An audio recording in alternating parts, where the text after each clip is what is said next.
Welcome to the C-Suite Mentor, the place where you will learn the tools, strategies, and mindset to scale your business sustainably and build a lasting legacy.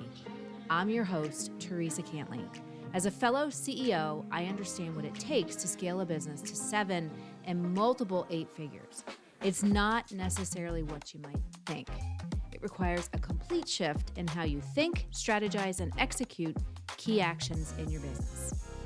My mission is to help CEOs step back into the driver's seat of their business by optimizing their operations, empowering their team, and staying in total alignment with their big vision. So, are you ready to exchange everything that hasn't worked for strategies that will? You're in the right place. Today, I wanted to talk about an important topic with everything that we're experiencing with the economy this year, and we had experience last year. And just everything that's going on in society and the world. It's important to really understand what it is that you need to implement and do in your small business to make sure that you are consistently increasing revenue and more important, increasing profit. But I think more important than that, which is going to be an important driver of revenue, is making sure that we are creating a healthy environment for our employees, but also for our customers and for anybody who we really interact with in our business on a regular basis.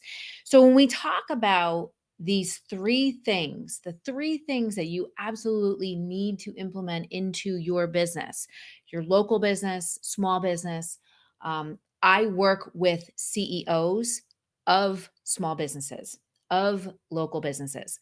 And sometimes people say to me, well, a CEO is only in corporate. No, they're not.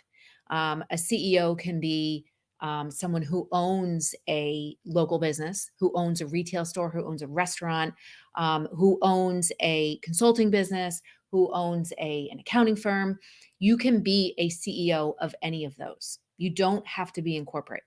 And the way that I look at it and the way that I work with my clients every day and I teach about it, and even myself, I embrace it, is the CEO embodying being a CEO and really embracing what that CEO mindset is. And when we say, you know what, I don't just own a business, but I am building for the future, we start to really step into that CEO mindset and really embody being a CEO. And when we do that, we're able to see things differently. We're able to really see that future that we want to create for our business.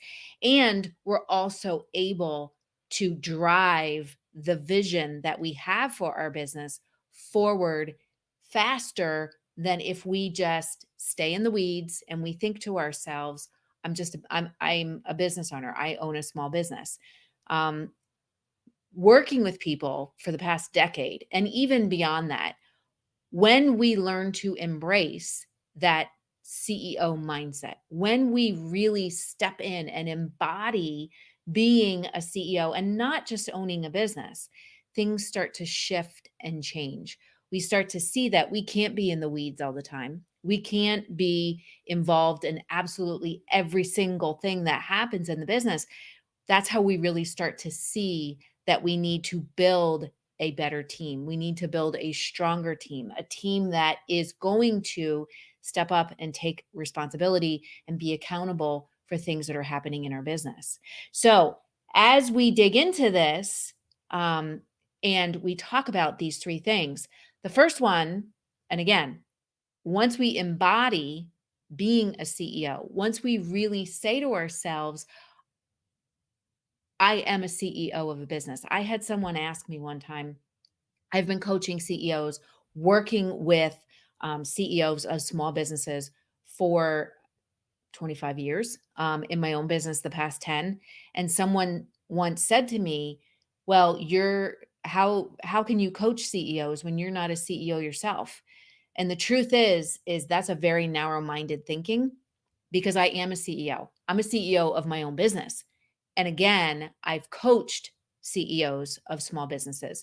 Tiger Woods' coach was not, he wasn't a world-class golfer, but he was an excellent coach, and he knew how to inspire and motivate and coach someone to become a high performance athlete, to become a world-class golfer. So once we embody that and we understand that we are more than just a business owner, we are a CEO, we are a founder, we are a leader in our organization.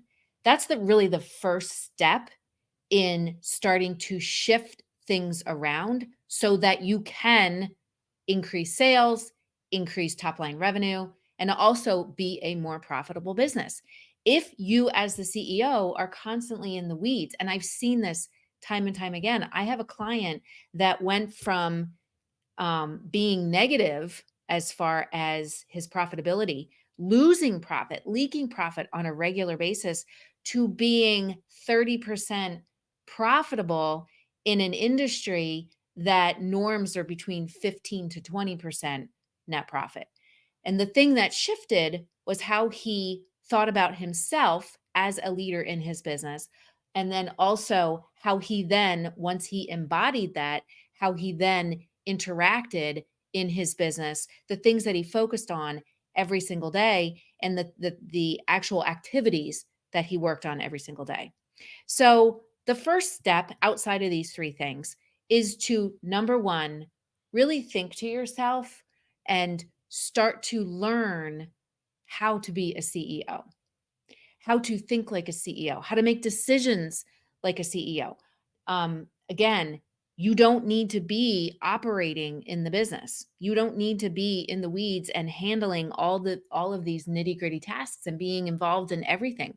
What you need is to understand how the business works, but then really build an amazing team. So the first thing to increasing your profitability and also increasing your top line revenue this year, the first thing that you want to put in place, and I said it, is having the right people in place. It's not just about putting bodies in positions. It's not just about filling a space. It's also not just about focusing on responsibilities you want to give someone. Long ago, several years ago, when we used to hire for a particular position, we would fill a job post with all of these responsibilities that you wanted someone to handle. And I know a lot of businesses are still doing that. They post a job and say, "We want you to have these skills and this criteria, and these are the things that you're going to do." Instead of looking at it, and this is what I want you to do, is looking at it and saying, what role do we need to fill in our business? What role do we need to fill in order to start moving the trajectory of the business, to change the trajectory of the business? If your business has been stale and stagnant, if your team has been a bit disgruntled, or you feel like there's some dysfunction, people aren't necessarily connecting or working together, you might have the wrong people in the wrong role. A role, the way that I look at it, and I just had this conversation yesterday, is who they are.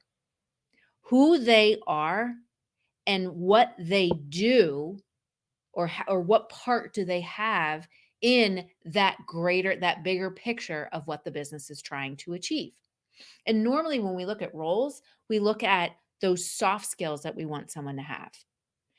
Are they a creative? Are they self motivated? Do they have self mastery as far as skills that they have and how they handle conflict, how they handle difficult situations or even difficult conversations? So we want to look at who do we want in specific roles, instead of what responsibilities or what tasks do we want people to do. I've seen many businesses who, again, just want to put a body in a position, and they can't figure out why people aren't working out, or they can't figure out why there's some dysfunction. Same thing with leaders.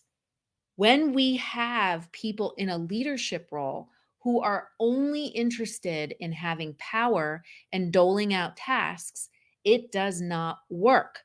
It creates dysfunction. It creates disgruntlement. It creates a wrinkle in the energy throughout the business. So When we are looking at our business, if you are not profitable, if your revenue has been at the same level for a while and your business feels stale and stagnant, the first thing we want to look at, besides really embodying a CEO, once you embody being a CEO, you're going to start to see these things a lot differently. But the first thing we want to look at is, do we have the right people in the right positions? Are we filling roles in our business, or are we just filling responsibilities? Are we just giving people responsibilities? When we look at a role and we fill a role with someone, they will start to take responsibility for their role and level up into a higher level of leadership and captaincy, really taking the people that either work underneath them or work with them and really getting them to elevate what they're doing, get them to elevate their skills, get them to elevate um, what they're doing on a daily basis. If we are, it also, I'm sorry, back up, rewind. It not only gives them, they own that responsibility, but they also take accountability. They hold themselves accountable to make sure that if they're working on a project with somebody, they're handling their part of the project. If they are responsible for a particular area, they are making sure that that area is running smooth. If they are working with other people, they're holding themselves accountable and they're able to hold other people accountable so that projects that you're working on can move forward faster instead of stop and start and stop and start and stop and or start and stop and start and stop and start and stop, or even starting something and going on a random tangent about something and then never getting back to it. So, first thing is we want to make sure that we have the right people in the right roles in our business. So, action step that you can do is take a look at who is on your team right now. What is happening in your business? Do you have the right people in the right areas of your business? If you look at your business and say, this is really what I want to do, this is what I want to accomplish this year, this is what I want to accomplish over the next 5 years, do you have the right people in the right places to help the trajectory of the vision, to help it move forward faster?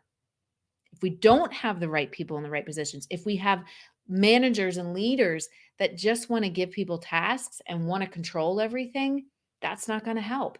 If we have people who have the wrong skill set or just aren't right for a particular role that we need, it's not going to work. So looking at your business on the whole and saying, what roles do we need to fill? And if we understand what those roles are, do we have the right people in those roles? Okay. If you don't, it is going to cost you money. Why? Because it's going to take people longer to do things. You're not going to, if you have the wrong people in the wrong roles, they're not going to be able to trying to find the right word. They're not going to be able to execute what they need to execute in the way that it needs to be executed. Okay. So, number one, right people in the right positions, or right people in the right roles. I'm sorry. Number two, processes. I look at processes, and my husband and I had a debate about this the other day. I look at processes different probably than most people. And the reason why I do is because I've had so much experience trying to make businesses more efficient. And one of the ways that you can do this, and what it really comes down to, is processes. And I look at processes as they're a way to connect people together, to educate people, to delegate stuff off of your plate, to automate something that you can automate to make someone's life easier. And the way that I look at processes is it is a way to humanize business. And why do I say that? Because processes, again, give people steps and a streamlined way of doing things to get them from point A to point B with some kind of a transformation in between that gives the greatest impact to the business. I'll say that again for the people in the back. Takes them from point A to point B with some kind of a transformation in the middle. It could be educating them on something. It could be creating something. It could be delegating something, which is another form of education, and gives them the greatest amount, gives the business the greatest amount of impact. If you have processes developed correctly, if you have things set up right, it will make people, it frees up, and this is an energetic thing, it frees up the energy that potentially was being stifled before. What do I mean by that? If you have something in your business that you're doing, I used an example a little while ago about I have a client that owns a restaurant and it was a simple process of making French fries. If you have a process in your business and it is taking people a long time to do, if there's multiple complicated steps, it makes people feel it's daunting and it makes people feel that frustrated because it's complicated, because it takes them a while, because there might be steps in there that just don't make sense. So, when we look at stuff in our business and we really focus on understanding how things are done, we're able to say, this doesn't make sense. And we can actually simplify this. We can make it better and make someone's life easier.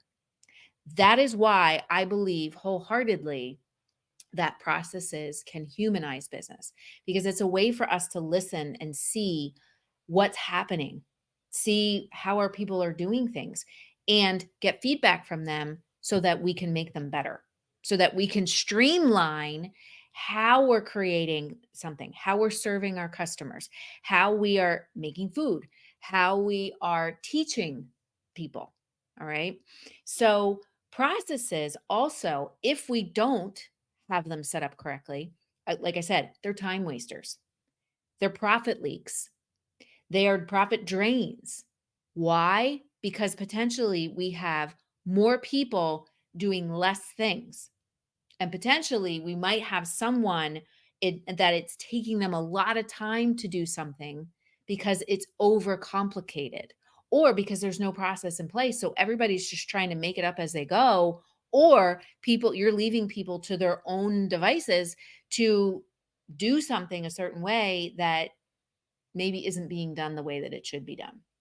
So, if you want to go straight to where you're leaking profit or where revenue is just flying out the window, start with your processes. Start with looking at your business and saying, understanding how the business works. If you do not embody being a CEO and you are in the weeds, you can't bring yourself up to say, okay, and really understand how things are being done. You can't do that. It's just impossible. So when we really embrace being a CEO, we are able to pull ourselves back, get to that higher level, get to that, being a captain and looking over the field and saying, putting together your strategy. If we're not embracing being a CEO, if we're not embodying that mindset, we're down too low. We're in the weeds, and I'm not saying being in the weeds and being in the trenches with your people is a bad thing because it's not. There are times when you need to do that. There are times I've had clients that have had floods and fires, and they are in the trenches with their people side by side, standing shoulder to shoulder, doing what needs to be done to get the business functional again. And I've been right there with them.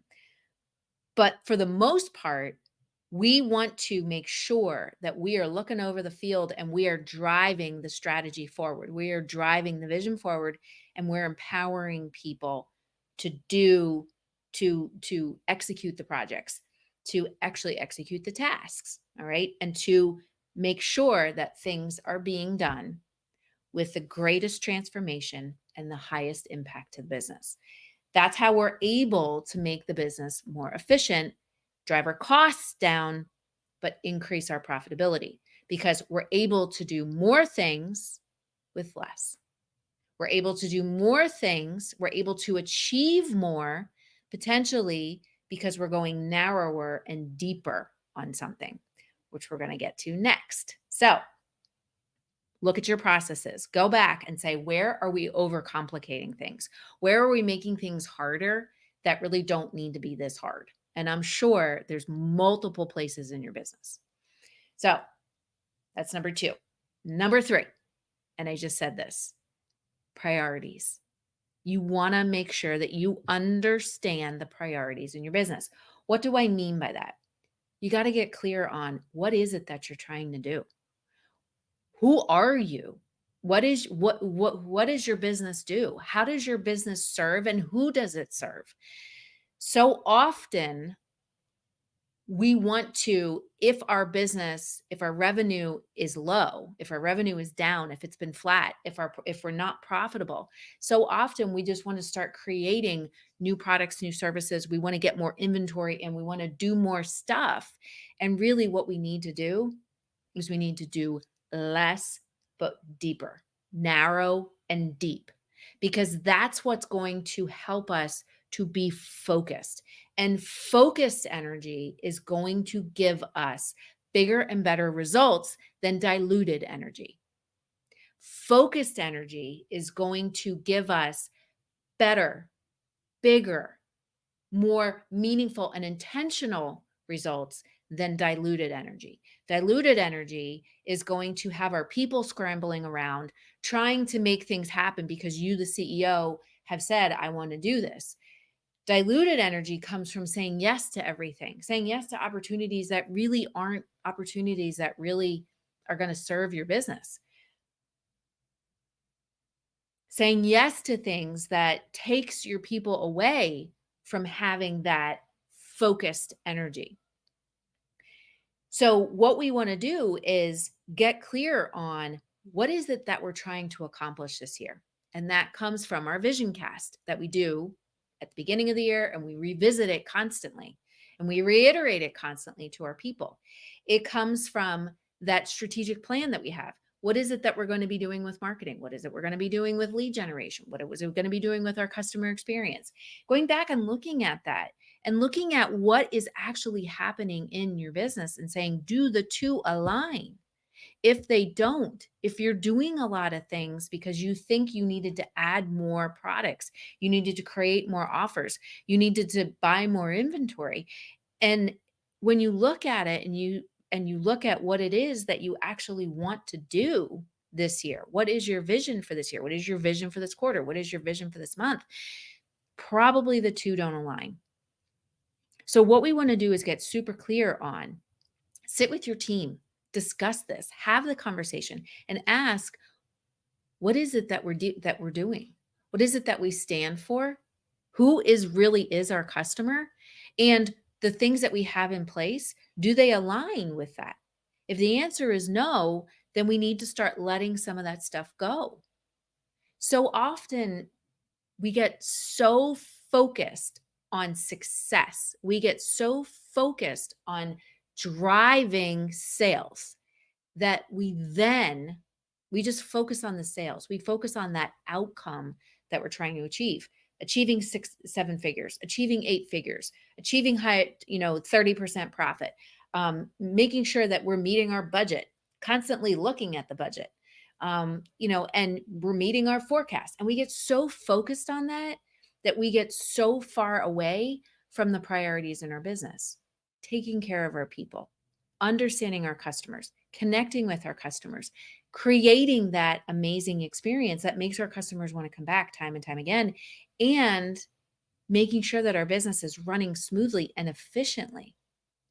So go back and ask yourself, or take a look at your business, meet with your team and ask them, are we focused on priorities? Or are we simply just focused on driving sales, meeting budget, exceeding forecasts, getting more, are we really focused on our priorities? If you are not profitable, more than likely, and I can speak for this myself because I've been through this myself in my business, getting away from what is priority, getting away from what's most important to really be intentional about business growth, not just do random stuff because I think that oh, I need to do this or I need to do this or so and so has said. No, get back to what the priorities are. What is most important to really shift the direction and move it in the direction that it needs to go, to get back to, like I said, connecting with your customers. Connect, and what I mean by that is having conversations with them, just having conversations with, to understand, what do they like and what do they don't like in your business. What are the things that they'd like to see? What are the things that maybe they like to learn about? Maybe even just find out what's going on in their life and just care. Just care. I mean, that's one thing I've found more recently than not is people just don't care. They just don't care about each other. And it's mind blowing for a Pisces. I'm a Pisces, I'm emotional, and I care deeply about people. I've seen numerous people who don't say thank you. I've seen numerous people who, who just don't care. They don't connect. They don't even want to, ask like their customers, "Hey, how you doing? What's your name?" "My name's Theresa. What's your name?" "Oh, how can I help you?" Like they don't even want to do that. And it's mind-blowing. And I think it is a result of kind of what we're seeing in the world today. And this whole thing, and getting back to what's priority goes back to what I believe is that if we start to shift these things in our business, if we shift how we show up, if we shift and care about our people, get the right people in the right roles, if we make things more efficient in our business so it can run smoothly, so ultimately people feel good about what they're doing, they feel fulfilled, and we're attacking things, not attacking, but we're executing things in our business with the right intention. We do that, it shifts the culture. And if we can shift the culture, we're going to shift how people feel. And if we do that, we can carry it forward out into the world. And that is why I believe that small businesses can make the biggest impact. Local businesses can make the biggest impact because we have the ability to go deep. We have the ability to connect and to serve at a much deeper level. We have the ability to change the lives of the people that work for us if we choose to do so. So, the three things that you need to put into place, well, four things. Number one, embody being a CEO. Really step into that and decide I need to get out of the weeds. I need to get out of that day to day operating. And I need to empower and find the right people to put in the right roles. And we need to streamline and make our businesses more efficient with the right processes. Think processes humanize business. Why? Because they connect people together and create a transformation that will impact the business and will end up impacting the community, your customers, everybody around you. And number three, you need to have the right priorities in place. We need to understand what it is that we're trying to do and stop. Like I said, we get so focused on driving more sales, hitting budget, exceeding forecast, being more profitable, having more money in our bank account. We need to get back to what is priority because all of those things you'll get the result that you're looking for if we focus on the right priorities. So I hope that this helped you. I will see you back here next week. Until then, if you want to go deeper on this, if you want to go deeper on, what can you do next in your business to really change the trajectory for 2024 and beyond, let's have a cup of coffee. I actually have my coffee here. Ready to go. Let's have a cup of coffee, a virtual cup of coffee, and let's see what we can do to start shifting that. So if you go to teresacantley.com/virtual coffee, you can book a call with me and let's have a conversation and see, okay, do you have the right people in the right roles? Do you have the right processes in place? And do you have the right priorities? If you don't, we'll get you some action steps that you can start taking now. All right, until next week, let's all take care of each other just a little bit more than we already do. Take care. Hey there. Thank you so much for listening. If you found value on the show, please follow the podcast so you never, ever miss an episode. And I would love, love, love if you would leave a review on Apple Podcasts or Spotify for me.